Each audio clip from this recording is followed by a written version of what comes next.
Industry guidance touts untested technology as climate fix. Draft guidelines for how industry fights climate change promote the widespread use of untested technologies that experts fear could undermine efforts to slash planet warming greenhouse gas emissions.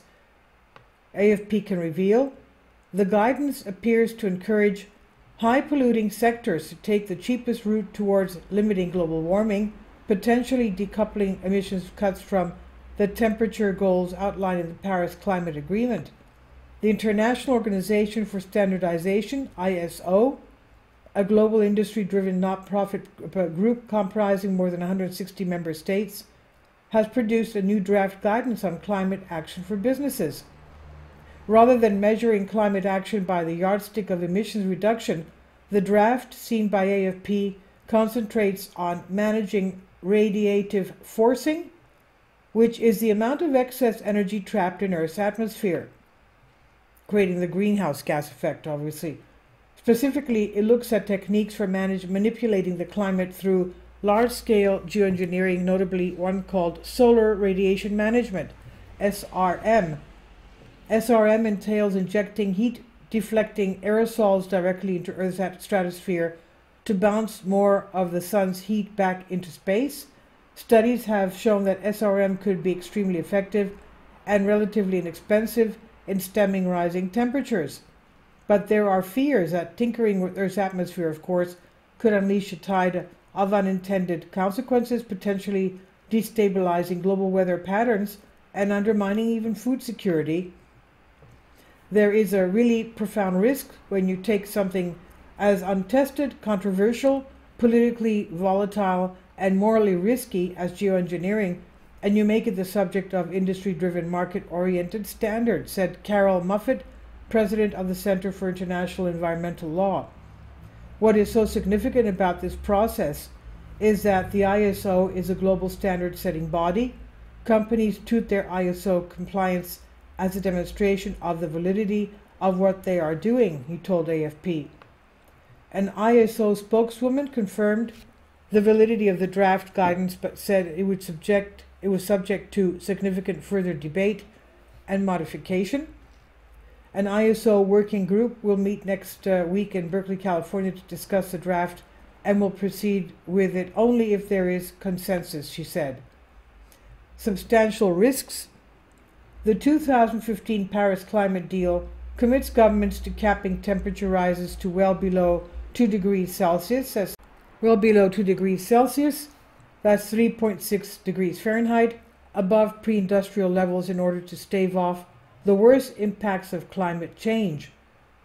The Accord strives to stay within a safer limit of 1.5 degrees Celsius of warming, and to do so, the United Nations Intergovernmental Panel on Climate Change says mankind must eventually reduce greenhouse gas emissions to net zero, the safest route to this being a rapid sweeping drawdown in coal, gas, and oil burning for energy. The IPCC is in its landmark 1.5 degrees centigrade report last October decided against including SRM in its climate models, which project several paths towards net zero. It said that while SRM could be theoretically effective, it comes with large uncertainties and knowledge gaps as well as substantial risks to society, obviously. In March, discussions at the United Nations Environmental Assembly in Nairobi, Kenya, were held up over a dispute centered on the future governance of geoengineering schemes such as SRM. Sources close to the talks told AFP at the time that the US and Saudi delegations voiced fierce opposition to even mention of international oversight. Our interpretation is that they want to avoid further regulation, governance, oversight over their technologies, and it's definitely in the interest of the fossil fuel industry, said Linda Schneider, Senior Program Officer at the Henrik Ball Institute. Trade organizations funded by oil and gas majors have for several years advocated SRM, including the influential American Enterprise Institute, AEI. One AEI policy paper from 2013 concluded the incentives for using SRM appear to be stronger than for those for greenhouse gas control. AEI did not respond to the AFP request for comment. Moffat said that geoengineering and SRM in particular was preferred by big polluters as it could allow business as usual to continue in the near term to take slower action to reduce emissions. Janus Pastor, Executive Director of the Carnegie Climate Governance Initiative and a former UN Deputy Secretary General for Climate Change, agreed that the ISO stance on geoengineering could distract from vital emissions cuts. Governments, corporations, regions, and cities might wish to continue with the fossil fuel emissions economy because there is another technology now that can give us a solar shield to cool the planet, he said. And the upside? The October 2018 IPCC 1.5 degrees Celsius report made it clear that even drastic cuts in carbon pollution may not be enough to stop potentially dangerous temperature rises. Its 1,200-page assessment allowed for Climate Crisis Plan B in the form of bioenergy and carbon capture and storage, that's BECCS for short, BECCS technology, which would require planting millions of square kilometers of biofuel crops and then drawing off the CO2 produced when they are burned to generate energy. By contrast, SRM lowers temperatures but does nothing to remove greenhouse gases. Its proponents say it has the potential to buy Earth time to retool its economy away from fossil fuels. Jessica Streffler from the carbon management team at the Potsdam Institute for Climate Impact Research said the technology already exists to implement large-scale SRM. Computer modeling of the effect of injecting tons of sulfate particles into the stratosphere suggests that as few as 200 plane loads of aerosol a year could halt global warming. SRM has another obvious advantage: cost. Streffler said the geoengineering technology would cost at least one order of magnitude less than emissions cuts. It's dangerously cheap, said Pastor. It's peanuts.